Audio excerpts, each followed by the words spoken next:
Okay, good afternoon. My name is Monty Henry, owner of DPL Surveillance Equipment, and you are? I'm Carolyn Aranda. And bless you. We have a meetup for the first time, and it's actually in Caraba Coffee in Ventura, California. And this is the first meetup, so it's going to be a little bit, we're going to improvise a little bit or whatever, try to make the most of it. Yeah. So bear with us as we try to figure out how we're going to structure this and how to get the best value out of it for all of those involved. What we did is we advertised or promoted the idea of looking at cyber security, terrorism awareness, and personal business security. And we're going to touch upon as many of these subjects as possible, probably putting a major emphasis on cybersecurity initially. You want to say anything, Carolyn? Yeah, this is our first meetup, like Monty said. It is National Cybersecurity Awareness Month. And actually this week is actually called From the Break Room to the Boardroom, which means this should cover from small companies to large corporations. Hello. Sorry we're late. Okay. That's all right. People are just joining, so we're just yes. We're just going over some preliminary things. We've got a Facebook Live feed, and we're just introducing ourselves. Oh, sorry for the interruption. We're saying this is a National Cyber Security Awareness Month, and this week it's called From the Break Room to the Boardroom, which means it encompasses small companies to big corporations. And they're trying to make as many people aware about the security problem of cyber security as much as possible. Now, when we talk about cybersecurity, a lot of times, cyber, just the word cyber, means a number of different things to different people. What does it mean to you? You mind if I address you by Bob? Sure. What comes to mind when you hear the term cyber, by the way? Most people are working with computer networks and so forth. Anything electronic. Anything, basically. What about you? Do you Cloud, the cloud. the cloud? Okay. You think about the cloud, and how about you? That's all it's used. Okay. And you, Carolyn? Anything come to mind? Anything about online. Okay, now, I think the term cyber originally came into existence, if you will, during the 1940s. There was a cybernetics, for instance, where it had more to do with cyborgs and human interfaces with computers and such. And that was the initial inception of the term, because we couldn't foresee what the internet was going to be in 1940s. No one had any idea that we were going to be buying and selling goods, chatting, emailing each other back and forth on the internet. So way afterwards, then we started to take a look at the word cyber and what that actually connotates, and which typically means that now we get into cyber threats, cyber intelligence, cyber security, as Bob was referring to earlier. A lot of that didn't come until way afterwards. So now we use the word cyber, and when we use that term, those terms like that, they typically have a bad or almost a negative connotation, if you will, because we're talking about cyber threats and, again, cyber intelligence, cyber something where we're trying to counter what's going on with the internet. And unfortunately, a lot of that has to do with some of the more negative aspects, hacking, et cetera, et cetera. I'm sorry, you're going to go ahead? I was going to say, because back then, though, cyber, that's when they had the UNIVAC 1500s. And so Exactly. Those machines, they weren't networked. Exactly. But then the precursor, which became a model of the network, was the automatic digital network, or AutoDEN. I used to communicate from overseas bases on the AutoDEN. So that was the precursor to it. Later Right. on, we added UNIVACs and the other systems. And they got on. Wow. I'm Yeah. an old man. I mean, I was there at the beginning. So. Right, yeah, that's really critical to understand that, those machines weren't networked, let alone online in terms of what we're doing right now. You can have virtual companies, virtual assistants, et cetera, et cetera. A lot of that really wasn't envisioned at that particular time. So now we fast forward. And if we can fast forward up until now, we find that we're in a situation where we have to we have two worlds that we're trying to straddle: the physical world where we exist, and then we have the virtual space, otherwise known as the internet. And a lot of times, what happens is we are confronted with a certain number of issues. You know, our data, our privacy. Intellectual property that's being stolen, personal information. And you know, being in the physical space, physical security, which is where we have our 20 years of invested experience, we're finding that a lot of times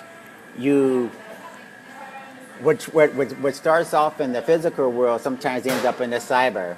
And what sometimes happens in the cyber world, unfortunately, manifests itself in the physical space. And as an example, children who go online and they want to play a game, or they just want to meet other people.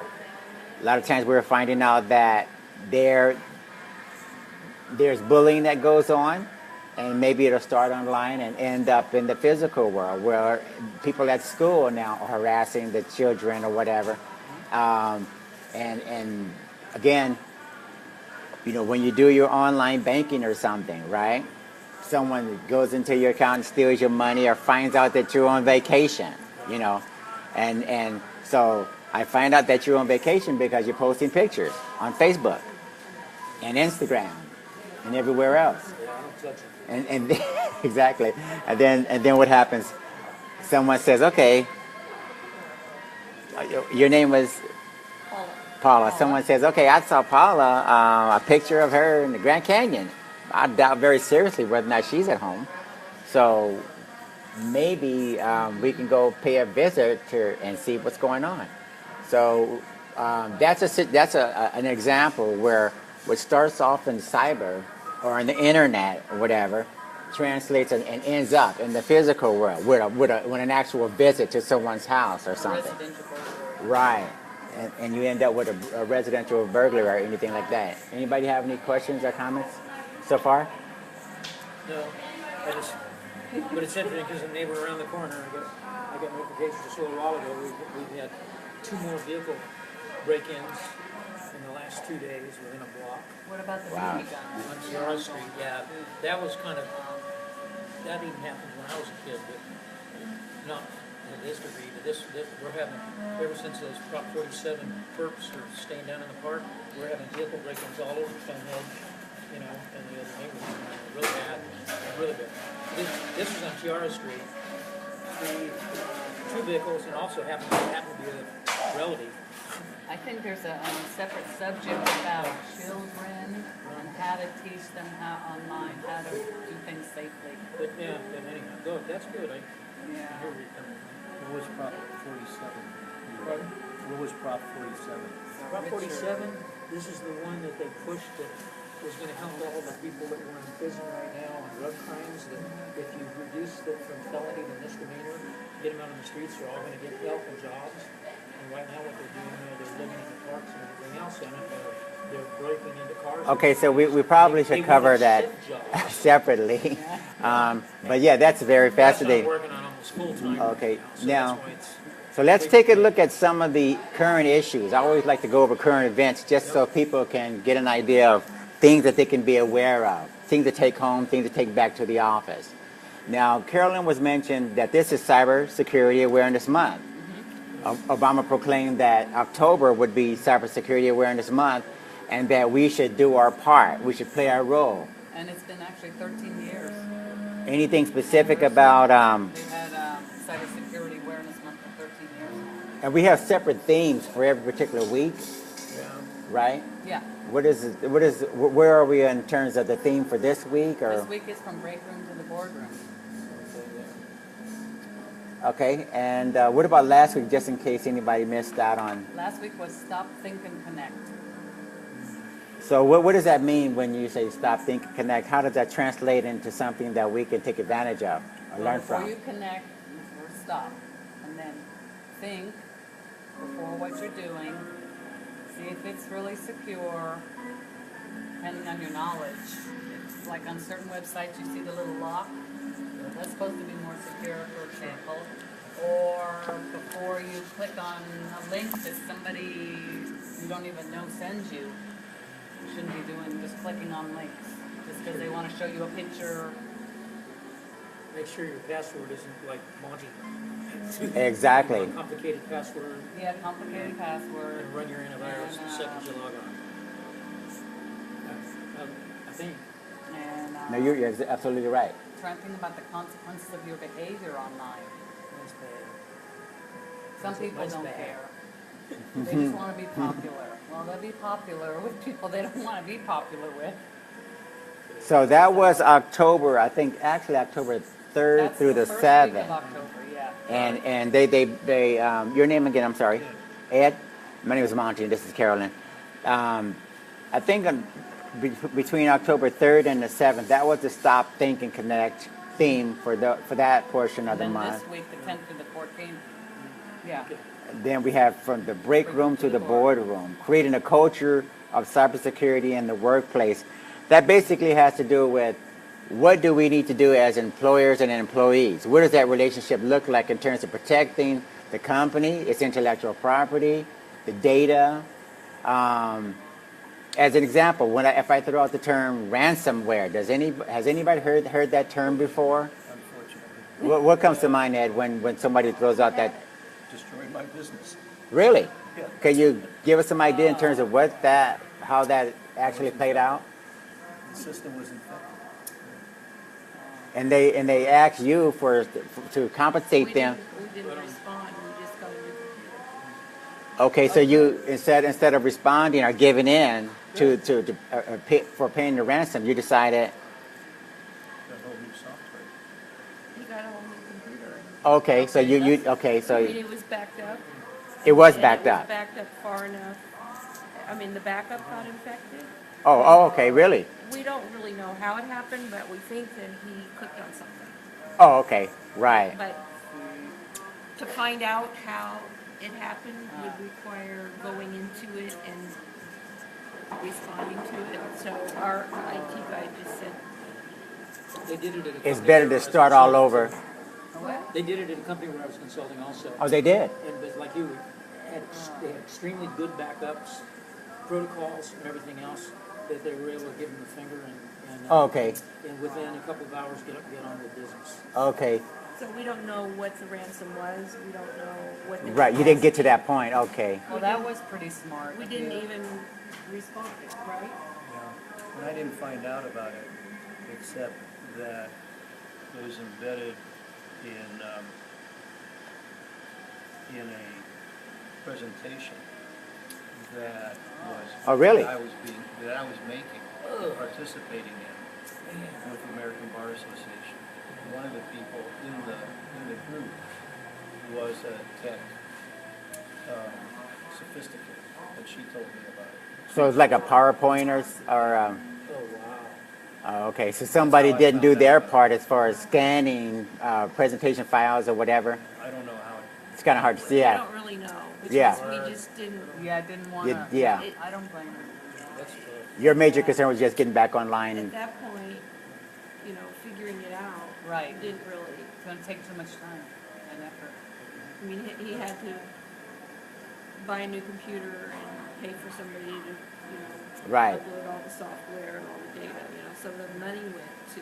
Oh, okay. And make sure it's even more secure, hopefully. Well, I don't know. Yeah. you never There's no know, but guarantee. you just have to make sure you don't click on it. Yeah. That was what. Yeah. Exactly. More than likely, that's what happened. And the problem with ransomware is you never know whether you get it, even if you pay the couple $100. Exactly. You never know whether it's gone. Right. Yeah, that's true. Most hackers, they're not the most trustworthy people to begin with. So we probably should assume that even if you get your data back, who's to say that it hasn't been modified, Or they or ask that for it's still more. How much money it was going to be. Right. yeah, I exactly. never got to that point. Oh, okay. Did you throw away or did you reformat it? Did you reformat Oh, I the got a disk? new computer. Totally new. Well, that's. Well, just so you But guys, I'm linked to him and I didn't get it. oh, okay. So, Well, that's typically what we advise people in the experts in the field. You know, we suggest that you take a look at your backups.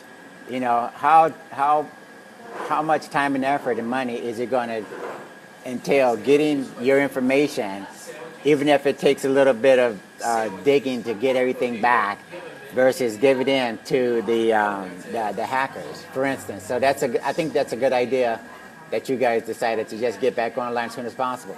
One industry where, just so you guys know on Facebook or whatever, one hot industry for ransomware attacks just happens to be the healthcare industry.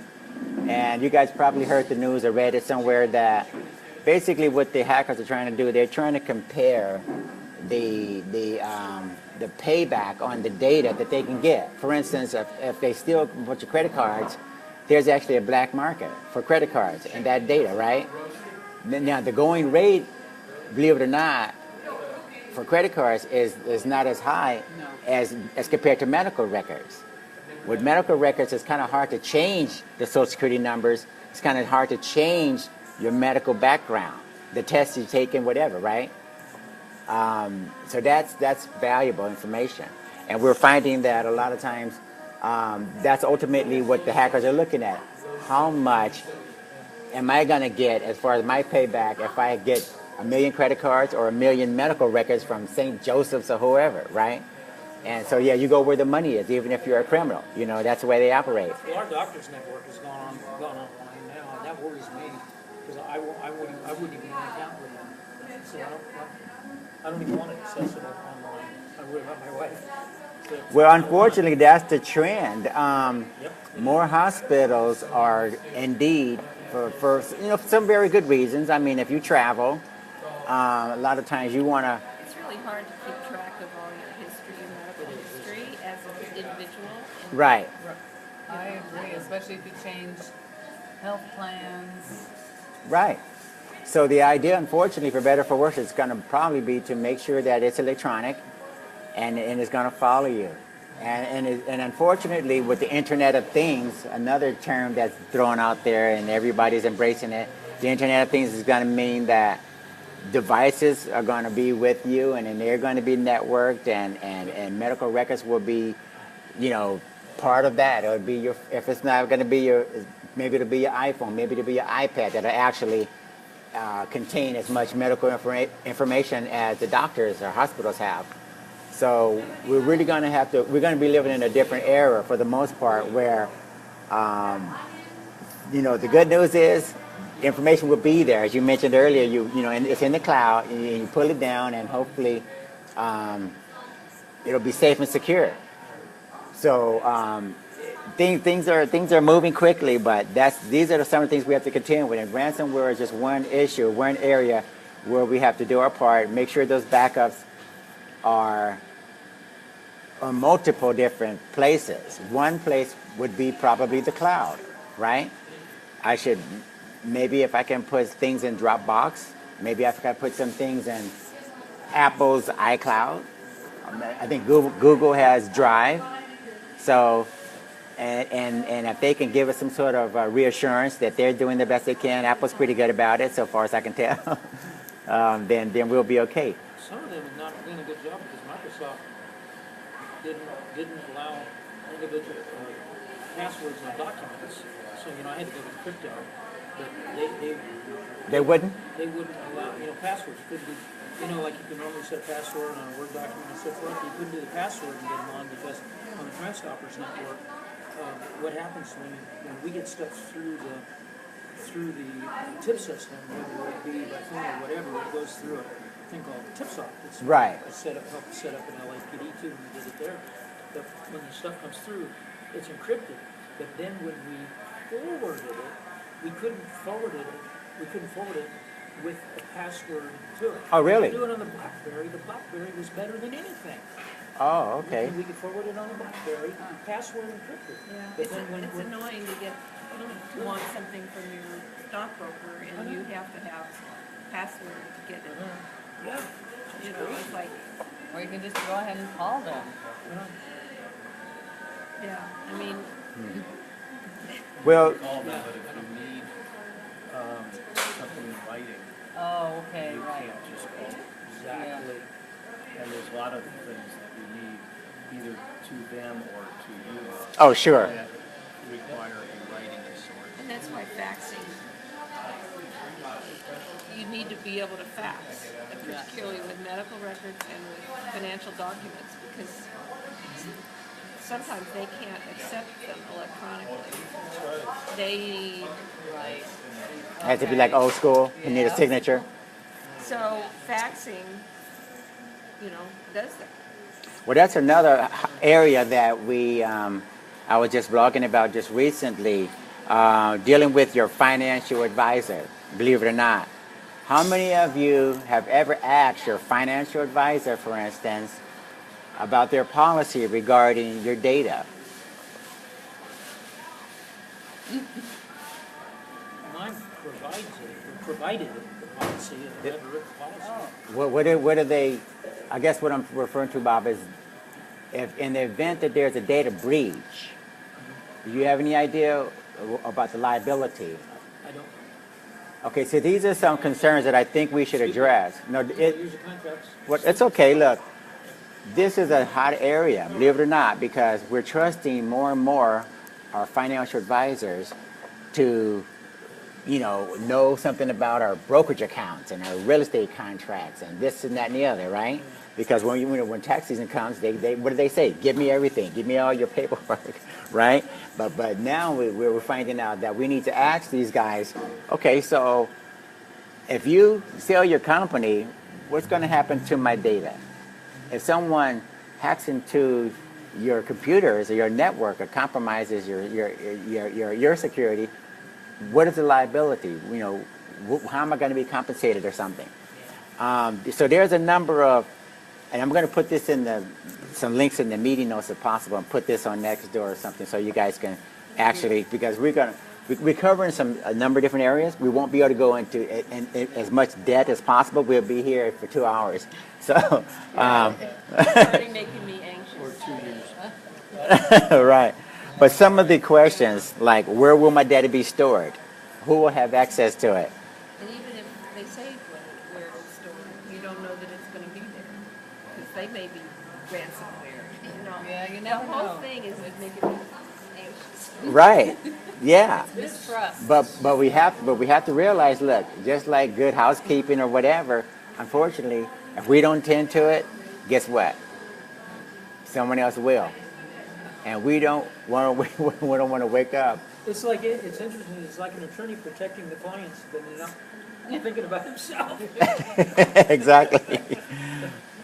Okay. In all the years of systems, and I never thought. I just didn't even think into the details. I just, the guy I'm dealing with. How many lawyers do not have wills? Exactly. Yeah. Okay. So some of the questions may be: Have you ever been the target of a cyber attack? Your financial advisor needs to be able to answer that question. How will you help me in the event of a breach? Okay, and don't overshare, as Paula pointed out. When we're interacting with these financial advisors and planners and such, what all do you need from me in order to get the job done? In other words, do you really need my Social Security number? Do you need access to my brokerage accounts or whatever, right? These are critical questions because, believe it or not, a lot of times they can get the job done without giving up full access to everything that's, really valuable to you. So, and there's an organization, I can't remember the name of it, that actually has a lot to say about, the SEC, for one, I think has jurisdiction over a lot of these financial planners. And there's another organization. Complaints to the SEC, and I don't know how good they are. Yeah. But The banks, these people that are trying to defraud you by coming in and getting your accounts and everything, most people don't have to go back and look in the sending email address to find out what it really is. They don't look at the details. They'll camouflage it and then go back in and realize it's coming from RU. Are you talking about the phishing scams? Yeah, a lot of those, yeah. Yeah. Yeah, with the phishing scams, that's a pretty good... With Wells Fargo and Bank of America.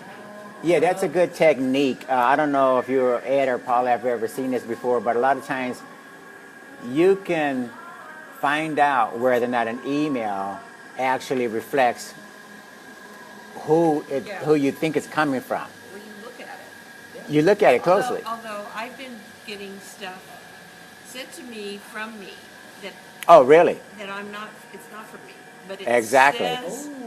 says me, and then if I look at it, there's something to clear. Right, exactly, that's, But I know I didn't do it, so I don't click on it. but a lot of times the people that are doing this, it's so obvious, but they don't realize it. Is this gonna look suspicious to the person receiving it? Yeah, because I've had that too, and like, this doesn't make You've gotten sense. stuff from you, Or that something you- strange. Yeah. I don't Doesn't know. make sense. I don't know how they do that. They're- Send an email It's so to obvious. me that's from me. I don't know. I don't click on it, so I don't know what it is. I don't, yeah. Yeah, the spoofing can look very, very genuine. And a lot of times when I send out my newsletter to my customers, it's actually from me and to me, but everything else is BCC'd. Yeah, but You know. But your clients are not getting to you from you. They're getting to them from you. Well, no, I don't want them to see any of the other guys' email Right, addresses, but- right? But I'm saying I get an email. Oh, yeah, and it just says yeah. it's from me. From you. Now, And- I'm like, that's weird, yeah, that's. Yeah. You know, I can send myself an email and it would be me, but I Right. haven't been doing that. So why am I getting Right, you know, exactly. well, no, in your case, that's how that's one of the techniques that they use to make it look like, it's something that you can open, that it shouldn't be a big deal. Right. You know, yeah, that's going to be a problem. Anyway, the Securities and Exchange Commission, the Office of Compliance and Inspections, they're the one of the organizations that can take a look at financial planners and such. And if you have any questions or comments, and then we have the Consumer Financial Protection Bureau. I think that's headed by Elizabeth Warren. And she's lately been going after Wells Fargo, for instance, making the news, grilling the chairman of Wells Fargo for allowing the salespeople to create all the bogus accounts. And that's been making the news lately. You guys probably seen that? Yeah, so don't hesitate to take a look at working with the CFPB if you have a problem with companies not doing their part to help you out when you file a complaint and they're not following up and they're not helping you. A lot of times I would tell them, I'll tell them, look, I'm gonna turn you over in just a thread of it a lot of times. I make a lot of headway actually, just threatening people, without actually going through. I just tell them. But you saw where they busted that. In India? That was Yeah. neat. That was neat. Oh, sure. I'm glad to hear that, Yeah. because I've been getting Last couple days a ago. lot of those lately. Exactly. I do, I call them back and I harass them. And then they hang up and they disconnect the number, they get all pissed off. At least the Indian government, I didn't hear that they caught them. they did. Yeah, they did. Is it just one person doing it? No. No, it's a telemarketing operation. Hundreds of people in a call center. Yeah. And Mumbai. There were hundreds of people in the call center. And some of the people that they recruited actually believed that they were a subcontractor for the U.S. government. They really. Because of all the call centers, the way this stuff works over there. So they arrested I can't some. believe that anybody thinks the IRS is going to come and get you. Yeah, I mean, Well, believe it or not, I don't know. See, I People are think, scared of the there's IRS. people older than I am, and People their are minds are worse scared. than mine. and yeah, see, when someone tells you you're going to go to jail, or you can pay a certain amount of money, and then it's just a numbers game like anything else. If I call enough people, if I get a small percentage of people to give me whatever amount of money, and their take was supposedly $100,000 a month. So you make as many calls as you can, and you intimidate many people, and if it doesn't work, you know the phone gets disconnected, or you hang up the phone, and that's it, right? You move over to the next one. What's interesting is DPD put the warning out just about a week ago. Who? DPD, they put They did? they put the warning out about a week ago to everybody in the network, and then all of a sudden, bam, they make the arrest in India. And I go, yes. Yeah. Well, I guess we can credit the Ventura people for that one. Hopefully. No, they was Right. they've been working on it, I guess, so long. For a while. Something's Oh, gotta that's be good. it. Yeah. Whoever can stop it from happening. So moving right along, do you guys have any particular questions or anything that you want to talk about? No, but you brought up a really good question, because I'd never really considered the total policy of the bank. Financial The guy plan. just handled all my financial stuff. And I got stuff, Harvard and everything else, but I got a common guy that's kind of doing management. I never really considered that. Yeah, that's one new area. Yeah, when I first saw that article, I thought, let me blog about this and get this out there, because there's a lot of people who are going to be in big trouble because the hackers are saying, look, we can compromise. Who do we go after? The small guy who has limited resources to protect the data, to protect the information? Or do we go after the big fish, like Fidelity, TD Ameritrade, or Ing, or somebody, Waterhouse, or whatever, right? So there's a trade-off, because the big guys have resources. They got IT departments, and they can hopefully keep the bad guys out, right? Yeah. But the accounts are much larger. If Bob has his $100 million account with Fidelity, and I'm a hacker, I can say, okay, if I get into this account, I get 100 million. If I go into the smaller mom and pop shop, into their accounts, their financial planners accounts, maybe I'll get 10,000 if I'm lucky, right? So a lot of times it's like, okay, where do we go? After the big fish, or after the guy who doesn't have an IT department at all? We can't do anything. So it's something we got to take a look at. One of the things that was in the news lately is Apple. Who has an Apple phone? We do too. We have Apple phones. Apple had a flaw in their iOS 10. Apple? Really? Yeah, and basically what it amounts to, and you probably want to look into this when you get back. Apple's iOS 10, which all of us are downloading and trying to take advantage of, set it up and get it, understand all the features and benefits. When it comes to backing up locally, some researchers, otherwise known as good hackers, white hat hackers, found out that when you back up your data locally on your hard drive, external drives, or whatever, the encryption algorithm is not working properly, and it can be compromised without a whole lot of effort. Okay. But the good news is Apple says they're working on a patch, and they're going to push it out as soon as possible. So you may want to call them and ask them, did you push it out? Do I have it? Or whatever. And this is the good news also.